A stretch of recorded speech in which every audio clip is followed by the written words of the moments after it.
నేను కొంతమందిని nature judgement వదిలేస్తా. ఒక్కసారి కాదు 2 సార్లు అయితే పెట్టుకోవచ్చు. ఆయన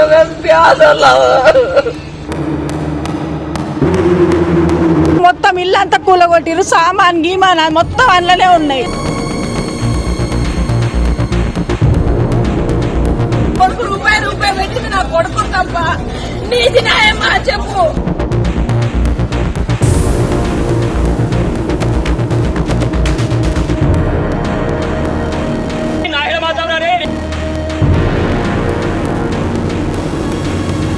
పేదవాళ్ళ 1000 ఇల్లులు కూలగొట్టింది హైడ్రా అంటే 1000 ఇల్లులు ఎక్కడ లేవు.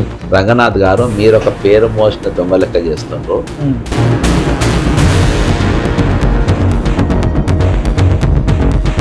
ఇలా సిగ్గు శరం లేకుండా కోర్టు ఎన్నిసార్లు తిట్టినా నువ్వు ఈ గేట్లకే రావద్దు హోంగార్డు మిస్టర్ రేవంత్ రెడ్డి అంటే ఎప్పుడు బలి చుట్టూ నంబర్ 1, బలి ఇప్పి చుట్ల నంబర్ 1 అట్లా ఇప్పిస్తా ఉండు. రేవంత్ రెడ్డికి ఏం పడబడదా బాయ్ పేరు మోసిన పాతగుండానే. మీరు ముఖ్యమంత్రి పాతగుండా అని అరే 79 బ్రదర్ రేవంత్ రెడ్డి, తిరుపతి రెడ్డి, కృష్ణారెడ్డి, కొండల రెడ్డి, సగం ముఖ్యమంత్రి Vemanarayana Reddy, half chief minister. అర్థమైందా? 5 ముఖ్యమంత్రులు తెలంగాణ. ఇలా సేమ్ కడియం శ్రీహరి సురేఖ దింపి ఆయన వచ్చి కూర్చుందామని రాజయ్య నోళ్ళన్నాడు కాబట్టి ఆయన కూర్చుంది. సురేఖ అన్న కాదు కదా, డెవలప్ తిరగదా వస్తుంది.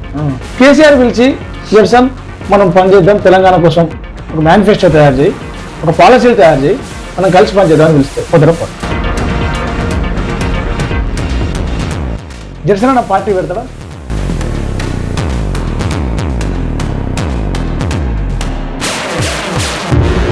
పోలీసులతోటి మీరు ఫ్రెండ్షిప్ కోరుకుంటారా లేకపోతే నిత్యం ఫైట్ అయినా? మా నాయన పోలీసా, మా తాత పోలీసా, మా చిన్న తెలంగాణ ప్రజలకి మీరు ఒక్క మాటలు బీ కేర్ఫుల్.